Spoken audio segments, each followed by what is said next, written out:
Now, then what happened that he was so kind once when a very ugly woman, Shurpanakha, came to entice him. And she said, she came to entice, she said that, Rama, why don't you marry me? I mean, to a person like Rama, who is Maryada Purushottama, to ask such a horrible questions. Somebody would have really beaten her up, if not anything else. So Sri Ram smiled. He said, Madam, I'm sorry, I have a wife and I believe in one wife, Eka Patni Vrat. So I'm sorry I can't marry you. But mischievously says, all right, my brother is there, his wife is left in Ayodhya, you can ask. So he went to her and he asked,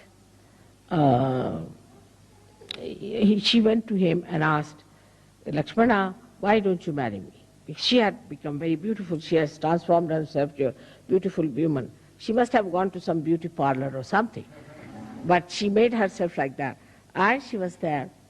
And he looked at her, so angry. He said, you, the ugly, why do you want to ask such a question? He cut her nose. When he cut her nose, that was in Nasik, and that's why Nasika means the nose, and that's why you have been to Nasik. That's the place where he cut her nose. He was very angry. But Sri Rama did not. He said in a way that's very convincing that, see, I have a wife, and I am a person who believes in my one wife. Now, another character about him was that he was consistent. He was never inconsistent like Sri Krishna. Sri Krishna was a diplomat, and diplomacy is in being inconsistent. Sri Krishna's style was different. But in Sahaja Yoga, you can't carry on like Sri Rama. Sometimes you have to be like Parshurama also.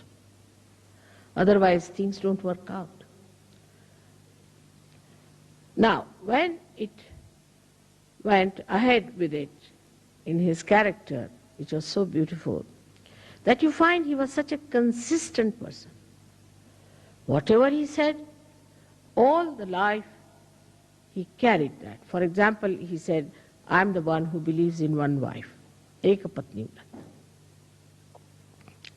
Now he had a very nice wife, no doubt, very beautiful wife, but she had gone to Ravana and he was left alone. When they wanted to start a kind of a yajna called as Rajasuya Yajna, which was meant to be the conquering the whole world. Then they asked him, you have to marry because you have to have your wife.